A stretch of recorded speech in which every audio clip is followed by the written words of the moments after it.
je t'aime, c'est la seule qui reste. Génération Afrique a pour but de changer les mentalités afro-caribéennes et d'informer.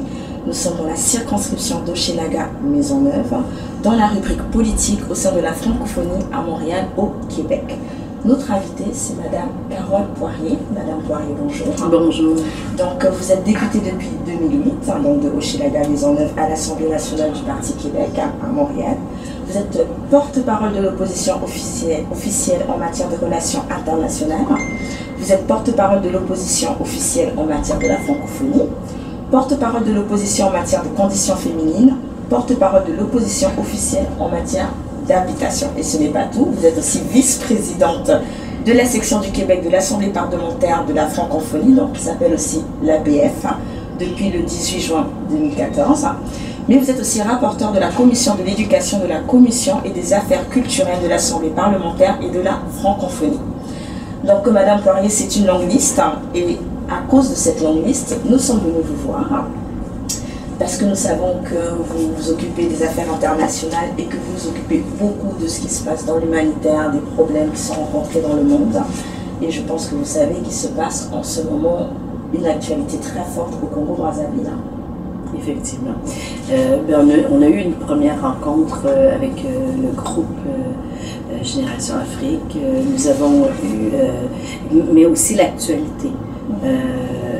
Faire en sorte que je m'intéresse beaucoup à tous les endroits dans le monde où il y a des conflits armés, où il y a des victimes finalement, mais tout particulièrement les femmes, parce que ce sont les femmes qui me préoccupent dans les conflits armés. On sait, ce sont les premières victimes. Lorsque l'homme décide de vouloir prendre du pouvoir, décide de le prendre particulièrement chez les femmes, la majorité du temps. Et ça, pour moi, c'est inacceptable. Alors que ce soit au Congo-Brazzaville, que ce soit ailleurs dans le monde, j'ai une préoccupation, mais la sensibilité que j'ai eue pour Congo-Brazzaville, suite à notre rencontre, eh bien, elle s'est décuplée par les informations. Oui, vous avez suivi les informations. Tout à fait. Que vous m'aviez apporté, les éclairages, mais aussi l'actualité qui s'ensuit. Alors, est-ce que vous pensez, parce que là en ce moment, je pense que vous le savez, le président Denis Sassou Nguesso a décidé d'imposer un référendum le 25 octobre. Qu'est-ce que vous réagissez par rapport à cela? Bien écoutez, vous savez, s'il y a quelque chose que je respecte dans la vie, c'est la démocratie. Oui. Il y a des pays où même un référendum n'est pas permis. Il y a des pays qui empêchent des populations de tenir des référendums. On le voit en Catalogne présentement, où le président est même est poursuivi par le tribunal constitutionnel pour avoir tenu un référendum. Alors, le référendum est un objet démocratique, c'est un outil démocratique. Il faut savoir à quoi il sert. Et c'est là qu'on peut avoir une discussion, à mon avis, c'est sur l'objet du référendum. Alors là, on voit qu'en France, il y a François Hollande qui vient nous dire que le président Denis Sassou Nguesso avait le droit d'interroger son peuple. C'est ça. Il y a le président Obama qui dit non au référendum, pas directement, mais il dit qu'il soutient plutôt l'alternance politique. Pourquoi jusqu'à ce jour, le Canada est resté silencieux? Bien, écoutez, le Canada est resté silencieux. Ça appartient, je vais vous dire, ça appartient vraiment au Canada. Et on s'entend que le gouvernement qui était en place jusqu'à lundi dernier avait une politique étrangère qui ne faisait pas nécessairement consensus pour le Québec. On sait que le référendum qui est tenu actuellement est pour faire en sorte de, je ne dirais pas modifier, mais pour donner une couleur différente, je vais le dire comme ça, là, très poliment, à la Constitution. Cet été, à Berne, en Suisse, les parlementaires de la francophonie ont adopté une résolution. Le Canada était présent à cette conférence où on a demandé au pays de respecter les constitutions. Alors, pourquoi ça ne s'applique pas? Ben, nous n'avons pas un pouvoir, l'APF n'a pas un pouvoir exécutoire en tant que tel. Je pense que le gouvernement en place essaie probablement par un référendum de gagner sa cause. avec le peuple. Est-ce légitime ou non? Je pense que ça va appartenir aux gens du Congo-Brazzaville. Et il y a là quand même une force populaire. Moi, je crois aux citoyens. Les citoyens sont dans la rue et le président les empêche de manifester parce qu'il y a deux manifestants. Il y a ceux qui sont pour le oui, ceux qui sont dans la rue et qui ont le droit, qui ont des t-shirts, qui ont été payés. Et ceux qui sont pour le non, on a tiré carrément sur eux. Définitivement. Il faut que la tenue du référendum se fasse dans des règles équitables. Sinon, il n'y a pas de justice en tant que telle. Si le référendum ne se tient pas dans des conditions optimales pour que le peuple s'exprime, on ne peut pas parler de démocratie. Et c'est là le fondement de la démocratie. Alors, à ce moment-ci, est-ce que les pays dans le monde doivent condamner les procédures utilisées par le président? Mais je pense que ça va appartenir à chacun d'eux. Certains se sont déjà prononcés sur l'objet du référendum, mais je pense que la démonstration des activités qui se passent d'ici le 25 va faire déterminer de la valeur du référendum. Nous, on a connu ça au Québec. Le Québec a connu un référendum. Nous n'étions pas dans la rue, il y avait pas de... Nous étions dans la rue, mais nous n'étions pas là avec des armes. Bien au contraire, on était là avec la parole. Et malgré cela, il y a eu manipulation par le Canada des outils démocratiques en tant que tel. Alors, et ça, c'est toujours condamnable. C'est toujours condamnable. S'il n'y a pas les conditions équitables pour tenir une consultation populaire, bien la consultation populaire est volée par un des deux partis. Alors vous êtes la vice-présidente de la section du Québec de l'Assemblée parlementaire et j'ai vu sur le planning de l'AFP que le 29 octobre 2015, il y aura un débat sur l'abolition de la peine de mort au Congo-Brazzaville. Alors c'est quand même assez surprenant parce qu'en ce moment, enfin le 29, sachant que le 25 il y a le référendum, je me suis dit, je vais demander à Madame Poirier qu'est-ce qui se passe sur ce calendrier, parce que les Congolais, ce n'est pas un sujet qui les intéresse. Les Congolais, le sujet qui les intéresse, c'est qu'on départage le sentiment profond qu'ils ont. Vous l'apprenez qu'il y aura ce débat-là, et j'en suis surprise parce que ça m'intéresse énormément. J'avais même levé la main pour, dans le fond, participer aux réflexions qu'il y aura. Probablement que c'est un premier débat à l'APF sur la peine de mort. C'est un sujet qui a été introduit à Berne en Suisse à l'effet de créer un comité pour regarder ce sujet qui existe encore malheureusement. Oui, mais avant même ce sujet. Mais je comprends votre question dans les priorités. Oui, parce qu'en ce moment il y a des arrestations arbitraires. Je précise que je suis ni pour ou contre le référendum, mais on veut aussi être une voix pour ceux qui disent non au Congo. Mais en ce moment, il y a des arrestations arbitraires au Congo-Brazzaville. Surprenant, pour nous, on parle de peine de mort, parce qu'aujourd'hui, ce qui se passe au Congo, ce sont les arrestations, c'est des tirs sur les manifestants, et on voit que l'AFP nous dit peine de mort. Est-ce que c'est une forme de distraction? Écoutez, je dis, je vous me l'apprenez qu'il y a ce débat-là. Je n'étais pas du tout au courant. L'APF a des séminaires sur plusieurs sujets. Je participe à un qui est organisé par l'OIF, par exemple, en fin de semaine sur la diversité culturelle. Il y en aura un prochain au Mali en novembre. Alors, il y a des séminaires comme ça sur différents thèmes. Est-ce questionnable? Je pose la question comme ça. Est-ce questionnable de tenir à ce moment-ci un débat sur la peine de mort au Congo? Je pense que juste de l'énoncer, ça nous fait poser la question en termes de lieu. Peut-être que le débat aurait pu se tenir ailleurs qu'à cet endroit. Il y a quelqu'un qui a dû lever la main et dire vous pouvez le tenir chez nous.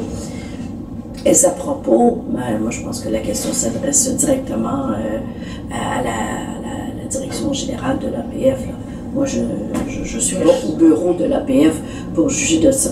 Par contre, je vous dis que je vais me renseigner sur cette rencontre-là parce que j'ai un intérêt sur le sujet et je souhaite que l'on débatte la peine de mort, par exemple. exemple. Oui, c'est sûr. Il ne faut pas éviter ce débat-là. Il est très important. Elle se justifie de tenir un débat sur la peine de mort à 4 jours d'un référendum, sur la poursuite, dans le fond, d'une constitution. La question est tout à fait pertinente. Alors, bon, là, c'est une question qui me vient à l'esprit. Peut-être que je vais me tromper dans la question que je vais vous poser. Est-ce que la France, qui a dit officiellement soutenir le président Denis Sassou Nguesso pour les raisons que nous savons, est-ce que la France fait partie de l'APF? Ah oui. Et vous, en tant que membre de l'APF, est-ce que c'est possible de dire ça ne vous concerne pas, il faut laisser les Congolais et leur président gérer leurs affaires publiques et politiques? Je vous dirais que dans un premier temps, la France a probablement pris, je comprends que la France n'appuyait pas le référendum, c'est ce que vous me dites. Oui, elle appuie au contraire. Elle appuie le référendum. Elle appuie le président. Elle appuie le président. Ça appartient à la France de prendre ses propres décisions, comme ça appartient au Canada de prendre les siennes. Moi, à la lumière de cela, et sachant la résolution que nous avons prise, la France a voté cette résolution-là, demandant que les constitutions soient respectées. La France doit agir dans sa pleine légitimité. Là. C'est pas au Québec aller dire à la France quoi faire, comme c'est pas la France de venir dire au Québec quoi faire. Oui, ils disent au Congo quoi faire. Mais ça appartient à la France en tant que telle. Ok, alors on va revenir un peu sur le Parti québécois. Donc vous êtes aussi très impliqué dans les causes internationales et vous êtes même porte-parole officielle en matière de relations internationales, notamment les causes que vous avez défendues, l'Arménie, le génocide de l'Arménie, le Népal pour le tremblement des terres, et aussi vous avez soutenu les victimes de Tunisie. Alors. Aussi les sites patrimoniaux de la Syrie et de Palmyre. Oui, parce que la Syrie d'ailleurs, vous allez recevoir des Syriens. Alors, moi, il y a quelque chose en moi qui me fait tilt, parce que quand je vois l'Arménie, ils ne parlent pas français. Je vois ce génocide. Oui, c'est un génocide, mais on voit qu'en RDC, il y a quand même plus. En Arménie, ça a été 1,2. Au Congo, RDC, c'est plus de 8 millions maintenant. On a fait une motion à l'Assemblée nationale pour dénoncer le génocide en RDC. D'accord. Alors, pour moi, génocide est un génocide à partir du moment où il y a des tueries massives. C'est inacceptable. Alors, c'est juste parce que je ne l'ai pas vu dans votre profil. Ça n'a pas été clairement. Alors, on a adopté en mai dernier une motion importante à l'Assemblée nationale pour laquelle il y a eu un débat unanime pour dénoncer le génocide en RDC. Donc vous êtes aussi dans parole de conditions féminines, vous savez. Exactement. Et c'est de là que j'ai initié la résolution au réseau des femmes parlementaires de la francophonie pour dénoncer les violences sexuelles, particulièrement lors des conflits armés. Et c'est une résolution qui a été adoptée cet été pour justement dénoncer partout où il y a conflit armé les violences faites aux femmes.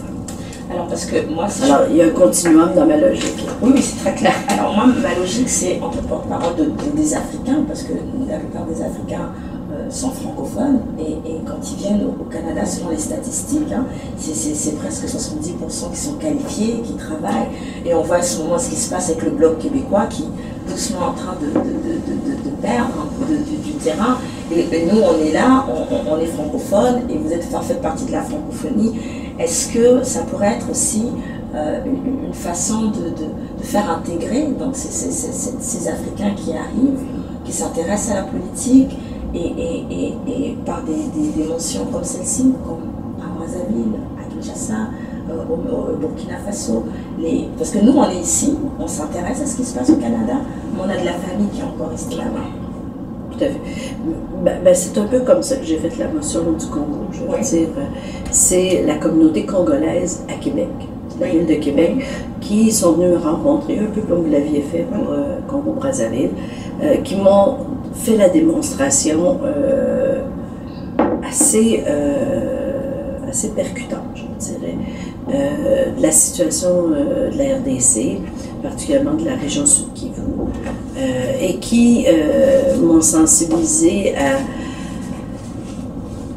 à cette situation atroce que vivent tant les hommes que les femmes.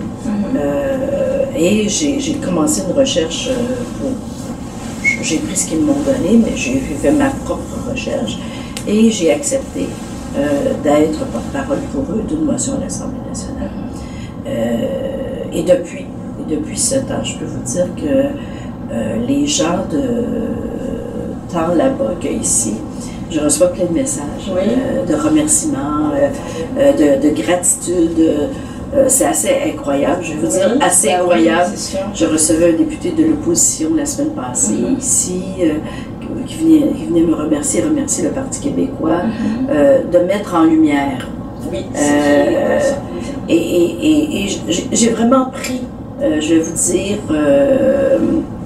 pris le poids de cette motion. J'en avais fait plusieurs, mais les communautés n'ont pas nécessairement eu je dirais, nous ont pas témoigné autant de remerciements, mais la communauté d'RDC écoutez, encore hier, je recevais un courriel d'un jeune homme là-bas qui me dit qu'il avait entendu parler de la motion et qu'il me remerciait, etc. Écoutez, ça a un impact incroyable. Le Québec est un peuple.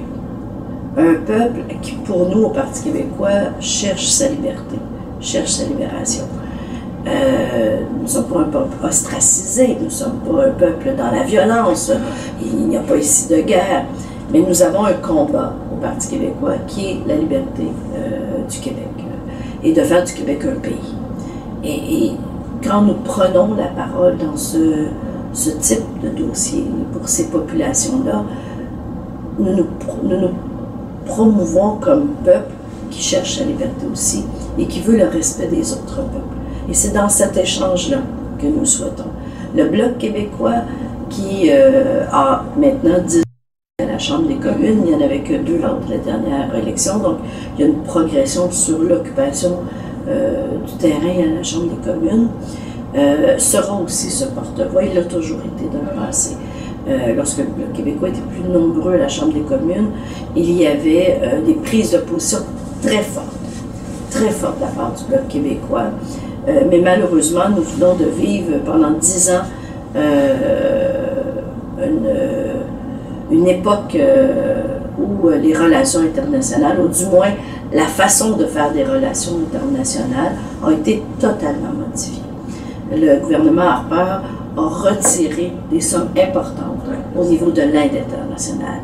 Il y a eu des enlignements politiques qui ont changé la façon de faire du Canada sur la place mondiale. Il y a un nouveau gouvernement, on va les laisser arriver, on va voir quelles seront les orientations qu'ils vont prendre. Et vous pouvez être persuadé d'une chose, que le Québec, qui s'est toujours tenu pour les populations en besoin, va continuer à surveiller le gouvernement du Canada.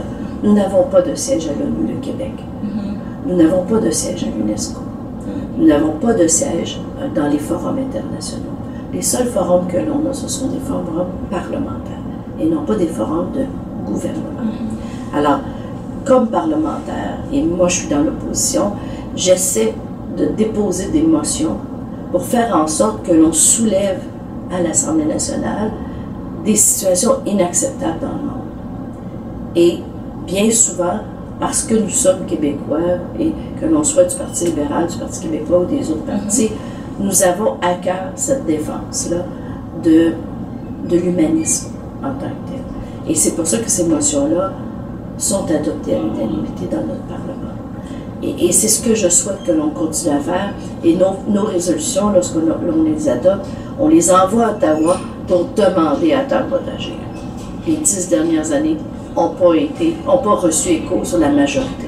On a même eu des résolutions que nous avons adoptées pour lesquelles même des ambassadeurs nous ont dit de nous mêler de nos affaires. Mais ça ne nous fait rien. Nous allons continuer ce combat pour la paix dans le monde. Le Québec a toujours voulu le maintien d'une unité de la paix dans le monde. Le Québec, c'est les casques bleus. C'est ça le Québec. Et ça, c'est le Québec que moi, je veux bâtir avec le Parti québécois. C'est le Québec que je veux comme pays. Moi, je ne veux pas acheter des avions militaires. Moi, je veux faire de l'aide humanitaire. Je pense qu'on construit beaucoup plus en aidant les populations qu'en les bombardant. Ma dernière question pour vous, c'est est-ce que vous pensez au vu des dernières élections législatives qu'il y a eu, législatives fédérales, est-ce que vous pensez que la souveraineté du Québec est menacée?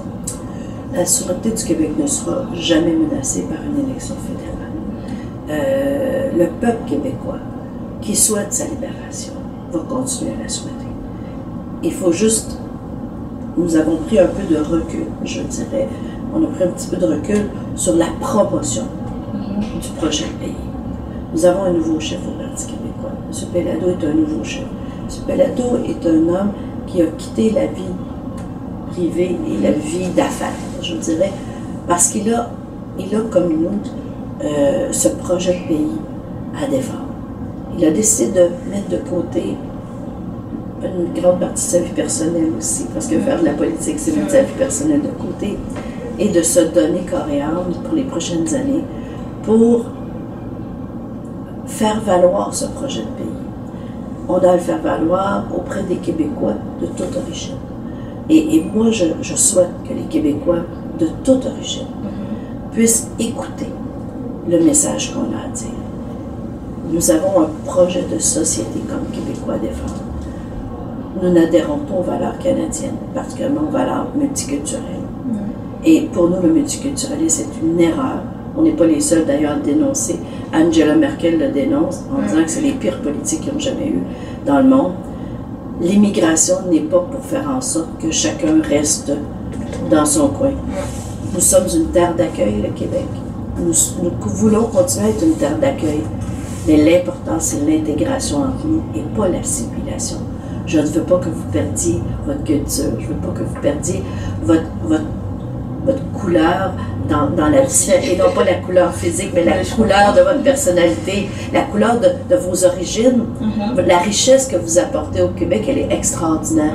Je ne veux pas qu'on perde ça, mais je veux qu'on travaille ensemble à bâtir la société de demain, qui sera une société où chacun aura sa place, où l'égalité homme-femme sera primordiale. Et ça, c'est à ce que je crois. Et c'est ce qu'a croit le Parti québécois.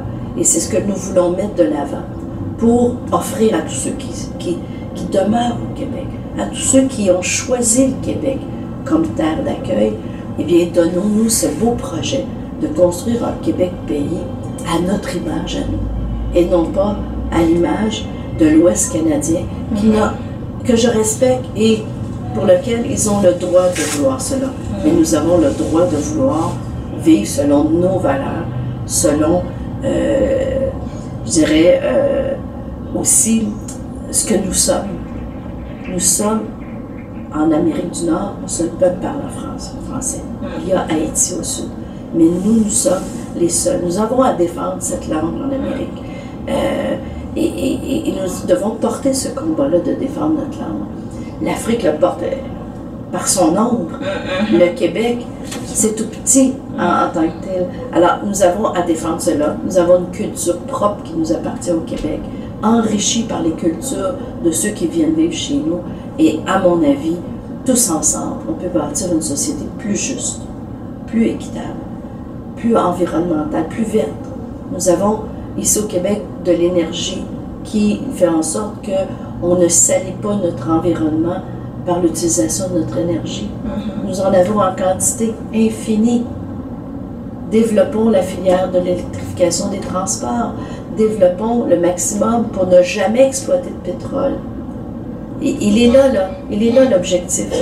Mais faisons en sorte que cette société-là soit la société que nous avons développée tous ensemble. En tout cas, Madame Poirier, merci d'avoir accepté de nous avoir reçus dans votre bureau. Puis merci pour le cœur que vous portez pour les gens qui viennent au Québec, pour l'émotion que vous battez pour nous. Et donc, vous avez entendu, le Parti québécois, le Bloc québécois veut la paix dans le monde. Vous avez entendu Madame Carole Poirier, députée, qui s'est exprimée.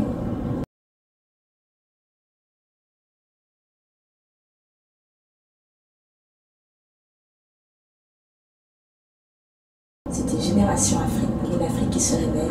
Elia Gomez-Nelly, merci, au revoir.